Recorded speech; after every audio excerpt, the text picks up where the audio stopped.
ಲೇಖಕರಿರ್ಬೋದು ಅಥವಾ ಎದುರುಗಡೆ ಕೂತಿರೋ ಎಲ್ಲ ನಮ್ಮ ಹಿರಿಯ ಸಾಹಿತಿಗಳು ಅದು ಹಾಸನ ಜಿಲ್ಲೆಗೆ ಬಂದು ನಮ್ಮ ಕನ್ನಡದ ಬಗ್ಗೆ, ನಮ್ಮ ಸಾಹಿತ್ಯದ ಬಗ್ಗೆ ತಾವೆಲ್ಲ ವಿಶೇಷವಾಗಿ ಎಲ್ಲ ನಮ್ಮ ಒಂದು ಗೋಷ್ಠಿ, ಒಂದು ಕವಿಗೋಷ್ಠಿ, ಮತ್ತೊಂದು ಎಲ್ಲ ಕಾರ್ಯಕ್ರಮಗಳನ್ನ ಮಾಡೋಕ್ಕೆ ಬಂದಿದ್ದೀರಿ.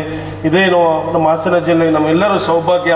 ಅದು ಕೂಡ ವಿಶೇಷ ಒಬ್ಬ ಶಾಸಕನಾಗಿ ಇಂಥ ಒಂದು ಮಹತ್ವವಾದ ಒಂದು ಕಾರ್ಯಕ್ರಮಕ್ಕೆ ನಾನು ಕೂಡ ಅತಿಥಿಯಾಗಿ ಬಂದಿರೋದು ನನಗೂ ಕೂಡ ಸೌಭಾಗ್ಯ ಅಂತ ನಾನು ಭಾವಿಸ್ತಾ, ಚಂದ್ರಶೇಖರ್ ಕಂಬಾರವರು ಕೂಡ ನಮ್ಮ ತಂದೆಗೆ ಭಾಳ ಆತ್ಮೀಯರಾಗಿದ್ದವರು. ನಮ್ಮ ಕುಟುಂಬ ಅವರು ಒಂದು ಅಮೇರಿಕ ಪ್ರವಾಸದಲ್ಲಿ ಒಂದು 8 ವರ್ಷದಿಂದ ಅವರು ಕೂಡ ನಮ್ಮ ತಂದೆಯವ್ರ ಜೊತೆ, ನಮ್ಮ ತಾಯಿಯವ್ರ ಜೊತೆ ಹೋಗಿದ್ದ ಸಂದರ್ಭದಲ್ಲಿ ನಮ್ಮ ತಂದೆ ಭಾಳಷ್ಟು ವಿಚಾರಗಳನ್ನ ಚಂದ್ರಶೇಖರ್ ಕಂಬಾರವ್ರ ಬಗ್ಗೆ ಹೇಳ್ತಾ ಇದ್ರು. ಬಹಳ ಸರಳ ಸಜ್ಜನಿಕೆ ಇರೋರು. ನಮ್ಮಗಳ ಜೊತೆ ಎಲ್ಲ ಸೇರಿಕೊಂಡು ಅವರು ಪ್ರವಾಸ ಹೋಗಿದಂಥ ಸಂದರ್ಭದಲ್ಲಿ ಎಲ್ಲ ವಿಚಾರವನ್ನು ಕೂಡ ಹೇಳ್ತಾ ಇದ್ರು. ಇಂಥ ಒಂದು ಕಾರ್ಯಕ್ರಮ ನಮ್ಮ ಹಾಸನ ಜಿಲ್ಲೆಯಲ್ಲಿ ಸದಾಕಾಲ ನಡೀತಾ ಇರಬೇಕು. ಈಗ DC ಮೇಡಮ್ ಹೇಳ್ತಾ ಇದ್ರು, ಮುಂದೆ ಒಂದು ಕಾರ್ಯಕ್ರಮ ಹೊಯ್ಸಳ ಸಾಹಿತ್ಯೋತ್ಸವವನ್ನು ಕೂಡ ಮಾಡೋಣ, ನಮ್ಮ ಜಿಲ್ಲಾ ಉಸ್ತುವಾರಿ ಸಚಿವರನ್ನ ಕೇಳ್ಕೊಂಡು ಅಂತ. ಹಾಗಾಗಿ ಇಂಥ ಒಂದು ಕಾರ್ಯಕ್ರಮ ಸದಾಕಾಲ ನಡೀತಾ ಇರಬೇಕು. ಇವತ್ತೆಲ್ಲ ಒಂದು ಕಡೆ ಬೇಸರ, ನಮ್ಮ ಹಾಸನ ಜಿಲ್ಲೆಯ ಜನತೆ ಏನಿದು ಕಲಾಭವನ ತುಂಬಿರಬೇಕು. ಹಾಗಾಗಿ ನಾನು ಕೂಡ ನಮ್ಮ ಮಾಧ್ಯಮದವರ ಮುಖಾಂತರ ನನ್ನ ಹಾಸನ ಜಿಲ್ಲೆಯ ಜನತೆಗೂ ಕೂಡ ಕೇಳ್ತಾ ಇದ್ದೀನಿ, ಇನ್ನು 2 ದಿನ ಕಾಲ ಇಂಥ ಒಂದು ಕಾರ್ಯಕ್ರಮ ಸಾಹಿತ್ಯೋತ್ಸವ ನಡೀತಾ ಇರುತ್ತೆ. ಹಾಸನ ಜನತೆ ತಾವೆಲ್ಲರೂ ಕೂಡ ನಮ್ಮ ಕನ್ನಡದ ಬಗ್ಗೆ ಮತ್ತು ನಮ್ಮ ಭಾಷೆ, ನಮ್ಮ ಸಂಸ್ಕೃತಿ ಬಗ್ಗೆ ನಾವೆಲ್ಲ ಎತ್ತಿಡಿಯುವಂಥ ಕೆಲಸನ ಮಾಡಬೇಕು. ಇಂಥ ಒಂದು ಕಾರ್ಯಕ್ರಮಕ್ಕೆ ನಾವು ತುಂಬು ಹೃದಯದಿಂದ ಬಂದು ಕಾರ್ಯಕ್ರಮನ ಯಶಸ್ವಿಯಾಗಿ ಮಾಡಿಸ್ಬೇಕು ಅಂತ ನಮ್ಮ ಹಾಸನ ಜನತೆಯೂ ಕೂಡ ನಾನು ಮನವಿಯನ್ನು ಮಾಡ್ತಾ, ಇಂಥ ಒಂದು ಕಾರ್ಯಕ್ರಮ ಯಶಸ್ವಿಯಾಗಲಿ, ಇಂಥ ಒಂದು ಮಹತ್ವದ ಕಾರ್ಯಕ್ರಮ ಯಶಸ್ವಿ ಆಗಬೇಕು ಅಂತ ನಾನು ಕೂಡ ಶುಭವನ್ನು ಕೋರ್ತಾ, ಕನ್ನಡ ಸಾಹಿತ್ಯ ಪರಿಷತ್ ಎಲ್ಲ ಪದಾಧಿಕಾರಿಗಳ ಅಧ್ಯಕ್ಷರು ನಾನು ಶುಭವನ್ನು ಕೋರ್ತಾ ಇದ್ದೀನಿ. ಖಂಡಿತವಾಗಲೂ ಏನು ಒಂದು ಜನಸ್ಪಂದನ ಒಂದು ಕಾರ್ಯಕ್ರಮ ನಾನು ಕಳೆದ ವಾರ ಇಟ್ಕೊಂಡಿದ್ದೆ. ಹಾಗಾಗಿ ಕಳೆದ ವಾರ ಅದು ನಮ್ಮ ಪ್ರಧಾನಮಂತ್ರಿ ಅದು ನಿಧನದಿಂದ ಮಾಜಿ ಪ್ರಧಾನಮಂತ್ರಿಗಳು ಕಾರ್ಯಕ್ರಮ ಇವತ್ತು ಇಟ್ಕೊಂಡಿದ್ದೀನಿ. ಹಾಗಾಗಿ ನಾನು ಹೊರಡಬೇಕಾಗುತ್ತೆ. ಸಂಜೆ ಮತ್ತೆ ಬಂದು ಸಾಹಿತ್ಯದ ಬಗ್ಗೆ ಕೂತ್ಕೊಂಡು ನಾನು ಕೂಡ ವೀಕ್ಷಿಸ್ತೀನಿ ಅಂತ ಹೇಳಿ ಮತ್ತೊಮ್ಮೆ ಕಾರ್ಯಕ್ರಮ ಯಶಸ್ವಿಯಾಗಲಿ ಅಂತ ಶುಭವನ್ನು ಕೋರ್ತಾ ಇದ್ದೀನಿ. ಜೈ ಹಿಂದ್, ಜೈ ಕರ್ನಾಟಕ. ಮಾತು ಒಬ್ಬ ಲಾಕ್ಷಣಿಕರು ತನ್ನ ಲಕ್ಷಣಶಾಸ್ತ್ರ ಗ್ರಂಥದಲ್ಲಿ 1200 ವರ್ಷದ ಹಿಂದೆ ಕಾಶ್ಮೀರದ ಕವಿ ಹೇಳಿದ್ದಾರೆ, ರಸಿಕರು ಯಾರು ಸಹೃದಯರು. ಅದಕ್ಕೆ ಇಂಗ್ಲೀಷ್ನಲ್ಲಿ ಸಮಾನವಾದ ಶಬ್ದ ಇಲ್ಲ. ನಾವು ರೀಡರ್ ಅಂತ ಹೇಳ್ತೀವಿ. ರೀಡರ್ ಬೇರೆ, ಪೇಪರ್ ಓದೋ ರೀಡರು. ಆದರೆ ಕಾವ್ಯ ಸಾಹಿತ್ಯವನ್ನು ಓದ್ತಕ್ಕಂಥವನು ಅವನು ಒಂದು ಸಹೃದಯತೆ ಇರಬೇಕು. ಆ ಸಹೃದಯತೆ ಹೇಗೆ ಪ್ರಾಪ್ತವಾಗ್ತದೆ ಅಂತಂದರೆ, ಯಾರು ಸಹೃದಯ ಅಂತ ಅಂದರೆ ಯೇಷಾಂ, ಯಾರು ಕಾವ್ಯಾನುಶೀಲನ ಕಾವ್ಯವನ್ನು ಓದಿ ಸತತಾಭ್ಯಾಸ ಮಾಡಿ ಅದರಿಂದ ಪ್ರಾಪ್ತವಾಗತಕ್ಕಂತಹ ಮನೋಮುಕುರೆ, ಮನಸ್ಸು ಎನ್ನತಕ್ಕಂತಹ ಕನ್ನಡದಲ್ಲಿ ಅದರೆಲ್ಲ ಪ್ರತಿಫಲಿತವಾಗಿ ಕವಿ ಹೃದಯಕ್ಕೆ ಸಮಾನವಾದಂತಹ ಒಂದು ಹೃದಯದ ಸಂಸ್ಕಾರವನ್ನು ಆತ ಪಡೆದಿರ್ತಾನೆ. ಅವರು ಈ ಸಭೆ ಇವತ್ತು ನಿಮ್ಮನ್ನು ಉದ್ದೇಶಿಸಿ ಮಾತನಾಡ್ತಕ್ಕಂಥ ಒಂದು ಅವಕಾಶವನ್ನು ನಮ್ಮ ಹಾಸನ ಸಾಹಿತ್ಯ ಸಂಬಂಧದವರು ಕಲ್ಪಿಸಿಕೊಟ್ಟಿದ್ದಾರೆ. ಕವಿಗೆ, ಸಾಹಿತಿಗೆ ಬಂದಂತಹ ಎಲ್ಲ ಪ್ರತಿಭೆಯನ್ನು ಅವನು ದಾಖಲಿಸೋದಕ್ಕಾಗೋದಿಲ್ಲ. ಅನೇಕ ಸಾರ್ತಿ ಅದು ಸೋಲಿ ಹೋಗುತ್ತೆ, ದೊಡ್ಡ ಯೋಚನೆಗಳು ಬರುತ್ತೆ. ತೇಲಾಡುವಾಗ ಮನಸ್ಸು ಮೇಲಾಡುತ್ತಾವ ಕನಸು, ತಾ ಕಾಡುವಾಗ ಇದ್ದ ಕಾಡುತ್ತಾವ ಚಿತ್ತ. ಅವನ ಮನಸ್ಸು ಹೀಗಿರುತ್ತೆ. ಅವನು ಯಾವುದೋ ಮಲಗಿರುವ ಸಂದರ್ಭದಲ್ಲಿ ಬಹಳ ಅಪೂರ್ವವಾದಂತಹ ಸ್ಫೂರ್ತಿಯಿಂದ ವಿಚಾರಗಳು, ಕಲ್ಪನೆಗಳು, ಒಂದು ಚಿತ್ರಣ ಶಕ್ತಿಯ ರೂಪಕಗಳು ಅದೆಲ್ಲ ಅವನಿಗೆ ಬಂದಿರುತ್ತೆ. ಆದರೆ ಅದನ್ನು ಬರವಣಿಗೆಗೆ ತೊಡಗಿದಂತಹ ಸಂದರ್ಭದಲ್ಲಿ ಎಷ್ಟೋ ಸೋಲ್ಕೊಂಡಿರುತ್ತೆ, ಅದೆಲ್ಲ ಉಳಿದಿರೋದಿಲ್ಲ. ಆದರೂ ಒಂದು ರೂಪಕದಲ್ಲಿ ಬೇಂದ್ರೆಯವರು ಹೇಳ್ತಾರೆ, ಕವಿಗೆ ಸರಸ್ವತಿ ತಾಯಿ ಹಾಗೆ.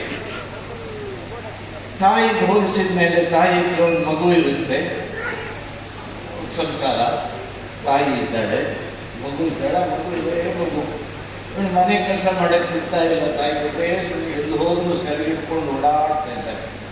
ತಾಯಿ ಏನು ಮಾಡ್ತಾಳೆ, ಕೆಲಸ ಮಾಡಬೇಕಲ್ಲ, ಅದಕ್ಕೋಸ್ಕರ ಮಗುನ ಕರ್ಕೊಂಡೋಗಿ ಒಂದು ಜೋಗುಳ ಹಾಡು ಹೇಳಿ ಮಲಗಿಸ್ತಾಳೆ.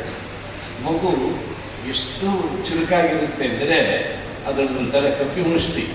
ತಾಯಿ ಎದ್ದೋಗ್ಬೋದು ಅಂತ ಹೇಳಿ ಅವಳ ಸೆರಗನ್ನು ಭದ್ರವಾಗಿ ಇಟ್ಕೊಂಡಿರ್ತಾಳೆ.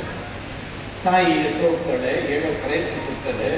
ಎಲ್ಲ ಸೆರಗಿನ ಕೆಲವು ಎಳೆಗಳೆಲ್ಲ ಬೆರಳಿನ ಸಂಧಿ ಬೆರಳಿನ ಸಂಧಿಯಲ್ಲಿದೆ, ಆದರೂ ಬಿಡಿಸ್ಕೊಂಡು ಹೋಗ್ತಾರೆ. ಒಂದು 4-6 ಎಳೆಗಳು ಮಾತ್ರ ಪರಿಯನ್ನು ನಾನು ಉಪ್ಪಿನಂಗಡಿಯಲ್ಲಿ ಕೂತ್ಕೊಂಡು ಓದಿದೆ. ಅಂದರೆ ನನಗೆ ಸಂಬಂಧವಿಲ್ಲದಂಥ ಊರು, ನನಗೆ ಸಂಬಂಧವಿಲ್ಲದಂಥ ಬದುಕಿನ ಜಂಜಡಗಳು, ನನ್ನ ಮನೆ ಮುಳುಗಡೆ ಆಗಿರಲಿಲ್ಲ, ಆ ಮುಳುಗಡೆ ಆದವರ ಸಂಕಟ ನಮ್ಮ ಸಂಬಂಧಿಕರದು ಆಗಿರಲಿಲ್ಲ. ಆದರೆ ಆ ಮುಳುಗಡೆಯಾದವರು ನನ್ನವರೇ ಅನ್ನಿಸುವಂತೆ ಮಾಡುವಂತೆ ಬರೆಯಬಲ್ಲ ಒಬ್ಬ ಲೇಖಕ ಇದ್ರಲ್ಲ, ನಾಡಿಸೋಜ ಅದಿರ್ಬೋದು, ಅಥವಾ ಕುಂಜಾಲು ಕಣಿವೆಯ ಕೆಂಪು ಹೂವು ಅಂತ ಒಂದು ಕಾದಂಬರಿ ಬರೆದಿದ್ರು. ಯಾವುದೋ ಒಂದು ಬೆಟ್ಟದಲ್ಲಿ ಅರಳಿದಂಥ ಹೂವು ನಮ್ಮ ಮನಸ್ಸಲ್ಲಿ ಕೂಡ ಅರಳುವಂತೆ ಮಾಡುವಂಥ ಶಕ್ತಿ ಇರೋದು ಈ ಸಾಹಿತ್ಯಕ್ಕೆ ಮತ್ತು ಲೇಖಕರಿಗೆ. ಅಂಥ ಆಶಯವನ್ನು ಇಟ್ಟುಕೊಂಡು ಈ ಸಾಹಿತ್ಯೋತ್ಸವವನ್ನು ನಾವು ಮಾಡ್ತಾಯಿದ್ದೀವಿ. ಹೀಗಾಗಿ ಇವತ್ತು ನಮ್ಮಲ್ಲಿ ನೋಡ್ತಾ ಇದ್ದರೆ ನನಗೆ 2 ದೃಷ್ಟಿಕೋನಗಳು ಕಾಣ್ತಾ ಇದ್ದಾವೆ. ನಾವು ಅರ್ಜುನನನ್ನು ನೋಡಿದ್ರೆ, ಅರ್ಜುನ ತನ್ನ ಬಿಲ್ವಿದ್ಯೆಯನ್ನು ಕಲಿಯುವಂಥ ಹೊತ್ತಲ್ಲಿ ಅವರಿಗೆ ದ್ರೋಣರು ಒಂದು ಹಕ್ಕಿ ಗುರಿ ಇಟ್ಟು ಬಾಣ ಬಿಡು ಅಂತ ಹೇಳ್ತಾರೆ. ಆಗ ಅರ್ಜುನ ಹೇಳ್ತಾನೆ, ನನಗೆ ಹಕ್ಕಿಯ ಕಣ್ಣು ಮಾತ್ರ ಕಾಣ್ತಾ ಇದೆ, ಇನ್ನೇನೂ ಕಾಣ್ತಾ ಇಲ್ಲ. ಅಂದರೆ ಅವನ ದೃಷ್ಟಿ ಆ ಹಕ್ಕಿ ಹತ್ರ ಮಾತ್ರ ನೆಟ್ಟಿತ್ತು. ಆದರೆ ನಿಜವಾಗ್ಲೂ ಅವನು ಯುದ್ಧ ಮಾಡಲಿಕ್ಕೆ ಕುರುಕ್ಷೇತ್ರದಲ್ಲಿ ನಿಂತಾಗ ಅವನಿಗೆ ಕಾಣಿಸ್ತಿದ್ದು ಎಲ್ಲ ತನ್ನವರು ಕಾಣಿಸ್ಲಿಕ್ಕೆ ಶುರುವಾದರು. ಎಲ್ಲ ನನ್ನವರೇ ಇದ್ದಾರೆ, ಯಾರ ಮೇಲೆ ಯುದ್ಧ ಮಾಡಲಿ ಅಂತ ಕೇಳ್ತಾನೆ. ಹೀಗೆ ಒಂದು ಕ್ರೌರ್ಯದ ಕಣ್ಣು ಮತ್ತು ಒಂದು ಕಾರುಣ್ಯದ ಕಣ್ಣು. ಈ ಕ್ರೌರ್ಯದ ಕಣ್ಣನ್ನು ಕಾರುಣ್ಯದ ಕಣ್ಣಾಗಿ ಬದಲಿಸುವ ಶಕ್ತಿ ಇರೋದು ಸಾಹಿತ್ಯಕ್ಕೆ. ಆದ್ದರಿಂದ ನಮ್ಮ ಬದುಕಿನ ತಾಪವನ್ನು ತಪವನ್ನಾಗಿ ಮಾಡುವಂತಹ, ಕ್ರೌರ್ಯವನ್ನು ಕಾರುಣ್ಯವನ್ನಾಗಿ ಮಾಡುವಂತಹ, ಮತ್ತು ಎಲ್ಲರ ನೋವನ್ನು ಕೂಡ ನಮ್ಮ ನೋವನ್ನಾಗಿ ಮಾಡಿ ಅದನ್ನು ನಮ್ಮಿಂದ ಸಮಾಧಾನ ಪಡುವಂತೆ ಮಾಡುವಂತಹ ವಿಶೇಷ ಶಕ್ತಿ ಇರುವಂಥ ಸಾಹಿತ್ಯದ ಘಮ, ಸಾಹಿತ್ಯದ ಪ್ರೀತಿ ಮತ್ತು ಸಾಹಿತ್ಯದ ಸೌರಭ ಇಲ್ಲಿ ಇವತ್ತು ಸೇರಿರುವಂಥ ಎಲ್ಲ ಕಾಲೇಜು ಮಕ್ಕಳಿಗೆ ಮುಟ್ಲಿ ಅಂತ ಹೇಳಿ ನಾನು ಆಶಿಸ್ತೀನಿ. ಯಾಕಂದರೆ ಇವತ್ತು ಇಲ್ಲಿ ಸೇರಿರುವಂಥ ಎಲ್ಲ ಲೇಖಕರು ಕೂಡ ಇವತ್ತು ಮಾತಿನ ಮೂಲಕ ನಾವು ಗೆಲ್ಲಿಕ್ಕೆ ಯತ್ನಿಸ್ತಾ ಇದ್ದೀವಿ. ಆದರೆ ಬರಹದ ಮೂಲಕ ನಮ್ಮನ್ನು ಗೆಲ್ಲಿಸಿದಂಥವರು, ಅದು ಯಶವಂತ ಚಿತ್ತಾಳರಿಂದ ಹಿಡಿದು ಮಾಸ್ತಿಯವರಿಂದ ಹಿಡಿದು ಬೇಂದ್ರೆ, ಕುವೆಂಪು, ದೇವನೂರು, ಕಂಬಾರರು, ಹಂಪನ, ಹೀಗೆ ನಮ್ಮ ಮುಂದೆ ಬಹಳ ದೊಡ್ಡ ತಲೆಮಾರಿದೆ. ಆ ತಲೆಮಾರಿನ ಸ್ಫೂರ್ತಿಯಲ್ಲಿ ನಾವು ಕನ್ನಡದ ಪ್ರೀತಿಯನ್ನು, ಸಾಹಿತ್ಯದ ಪ್ರೀತಿಯನ್ನು, ಅಕ್ಷರದ ಪ್ರೀತಿಯನ್ನು ಪಡ್ಕೊಂಡವರು. ಅದು ಮುಂದಿನ ತಲೆಮಾರಿಗೆ ದಾಟಿಸುವಂಥ ಕೆಲಸವನ್ನು ಮಲ್ಲೇಶ್ ಗೌಡರು, ಮದನಗೌಡರು ಮತ್ತು ಹಾಸನ ಸಾಹಿತ್ಯೋತ್ಸವ ಸಮಿತಿ ಮಾಡ್ತಾ ಇದೆ. ಸಾಹಿತ್ಯದ ಒಂದು ಏನಿದೆ ಅದು ಎಲ್ಲ ಭಾಷೆಗಿಂತ ಬಹಳ ಶ್ರೀಮಂತವಾಗಿದೆ.